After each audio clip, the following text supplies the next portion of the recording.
Tudo bem, pessoal? Volto a gravar aqui mais um vídeo do nosso canal Teólogo na Net e hoje eu vou responder uma pergunta que nos foi enviada pelo nosso amado e querido irmão Edson Gonçalves, da Igreja Internacional da Graça de Deus. Ele perguntou por que Batseba não rejeitou o convite de Davi. O irmão Edson comenta na mensagem que ele nos enviou. Se ela amasse o seu marido, não era para ela ter rejeitado o convite do Davi, resistido àquilo, e ela teria que saber, e possivelmente sabia, que era um adultério, que era errado. Por que ela não rejeitou? É o que nós vamos procurar responder ao nosso irmão Edson, lembrando que essa pergunta também deve ser a sua, pode ser que seja a sua pergunta, a sua dúvida, e nós vamos responder aqui. Antes de eu fazer a chamada, eu quero convidar você a continuar orando, porque a melhor coisa que você pode fazer por mim nessas gravações é orar. Coloque minha vida diante de Deus, as gravações, e além de fazer essa oração, eu também vou pedir, se você não se inscreveu ainda, não perca tempo, vai lá, faça a sua inscrição, porque você vai ser notificado todas as vezes que eu gravar aqui um novo vídeo. Não se esqueça de ativar aquele sininho que fica do lado para ser notificado, tá bom? Além de se inscrever, ativar o sininho, eu quero também que você compartilhe e deixe o seu like, a sua curtida no vídeo, porque isso vai ajudar bastante em nome do Senhor. Bom, vamos à chamada e eu volto para responder a pergunta enviada pelo irmão Edson. Vamos lá.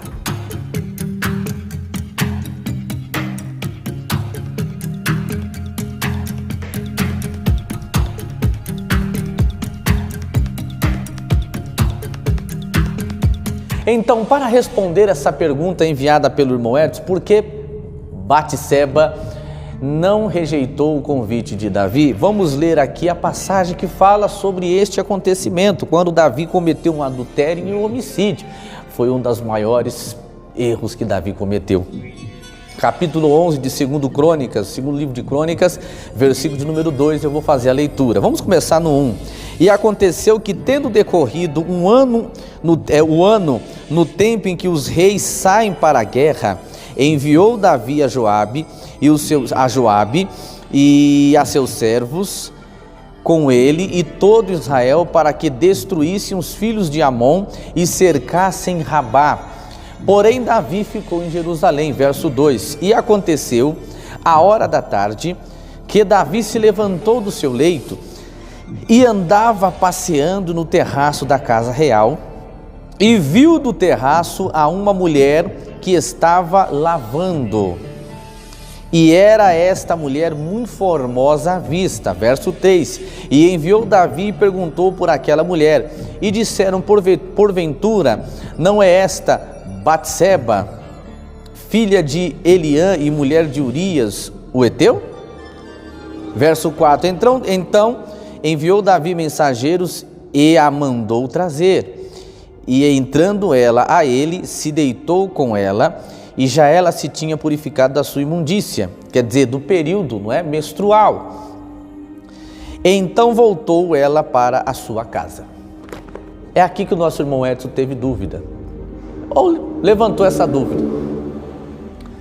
Por que Batseba, quando o Davi mandou os soldados irem até a casa dela, por que Batseba não falou, eu sou casada, o rei deve estar louco, o rei deve estar sem juízo, o rei deve estar sem noção, o rei não sabe o que está fazendo, eu não vou.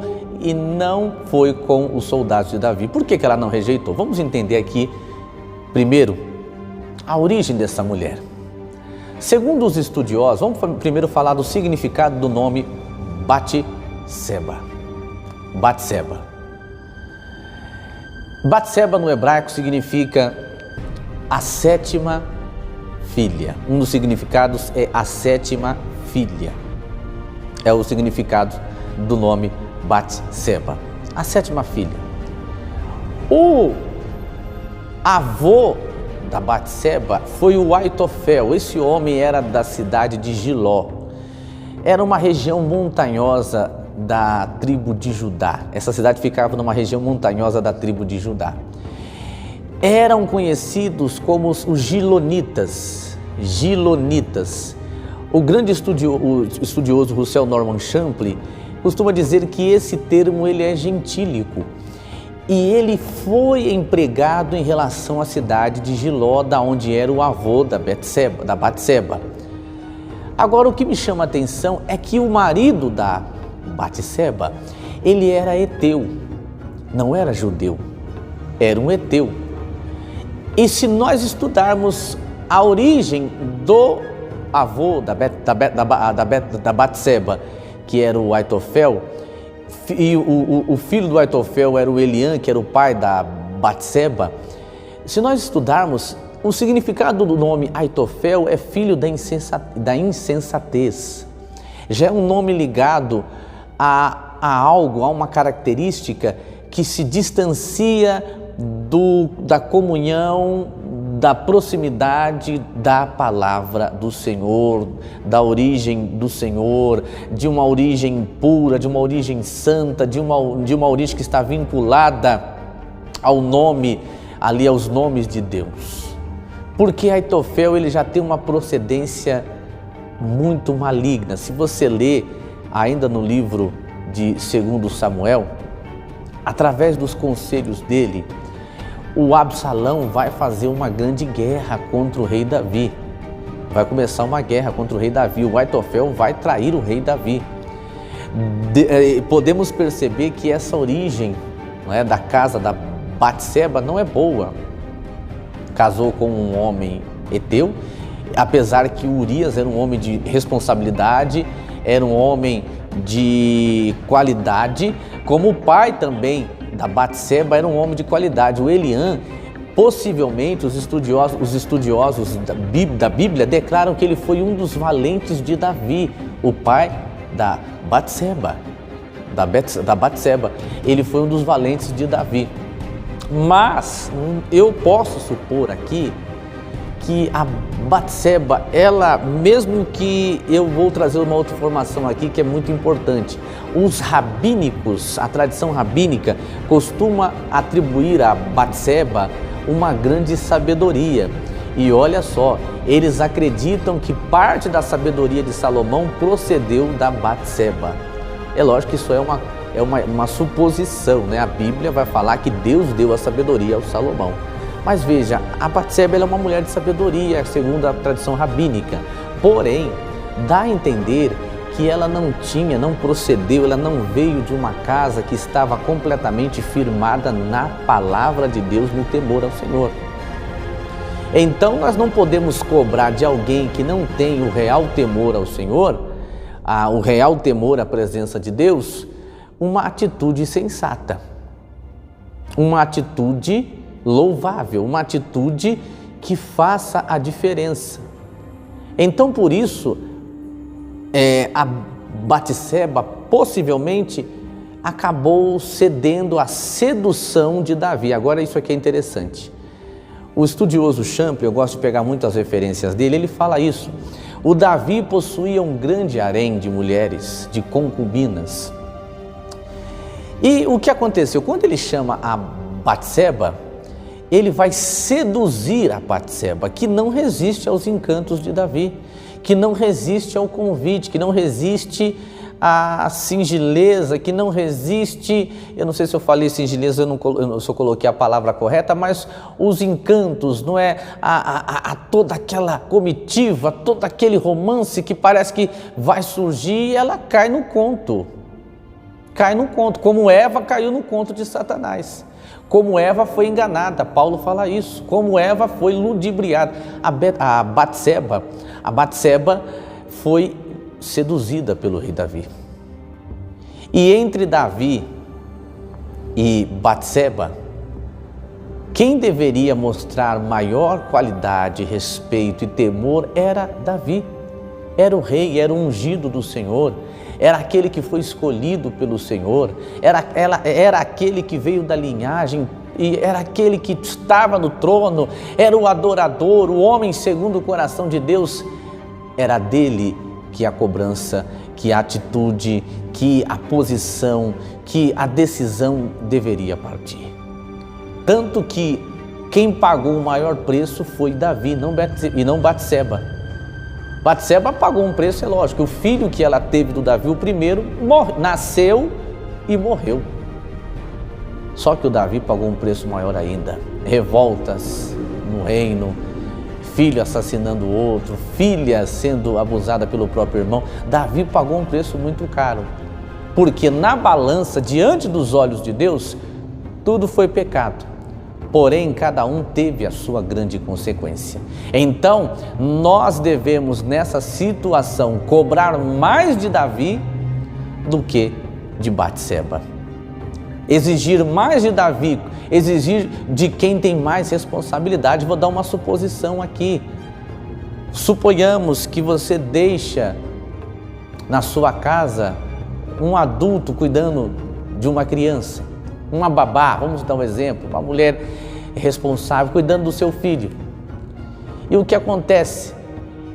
Esse filho, ele acaba sofrendo um acidente dentro de casa por um descuido da babá, que não prestou atenção, que não se atentou, que não cuidou, que não vigiou.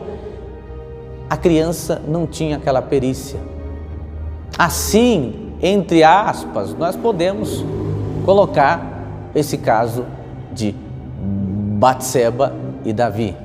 Ela errou, com certeza, traiu o marido, com certeza, só que a maior culpa teve Davi, porque era ungido de Deus e ele era quem tinha mais perícia e mais conhecimento da palavra e mais envolvimento com Deus do que Batseba.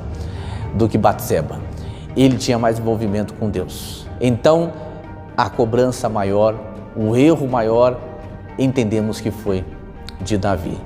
Um outro detalhe para nós encerrarmos a pergunta do nosso querido irmão Edson, é que quando a Batseba, ela sai para se lavar, não é que ela está se insinuando, não, para o rei Davi. Não é isso. Os estudiosos, eles dizem que naquela época em Israel, os banheiros, eles costumavam ficar do lado de fora das casas, não tinha banheiro dentro de casa. Os banheiros ficavam do lado de fora das casas. E o que aconteceu? O banheiro que a Batseba estava se lavando, porque o período da menstruação menstrual tinha passado, era um banheiro que ficava do lado de fora. E no terraço, no palácio do rei Davi, ele ficava sobre um monte. Então era fácil você ter muitas visões ali no pátio. E foi uma infelicidade de Davi dar de cara com aquela mulher se lavando naquele momento. A coisa foi séria. O diabo apresentou um prato cheio. Podemos supor, podemos imaginar que foi uma obra também do inimigo, com toda certeza. Bom, eu quero encerrar lendo aqui o Salmo 50.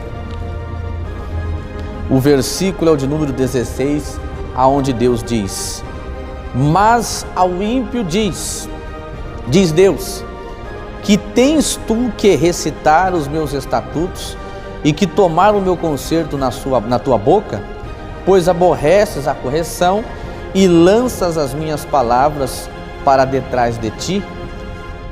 Verso 18, quando vês o ladrão, consentes com ele e tens a tua parte com os adúlteros. O ímpio, aquele que está afastado de Deus, que não tem comunhão, por que ele vai requerer os mandamentos de Deus? Por que ele vai tomar a palavra nos lábios se ele não pratica nada?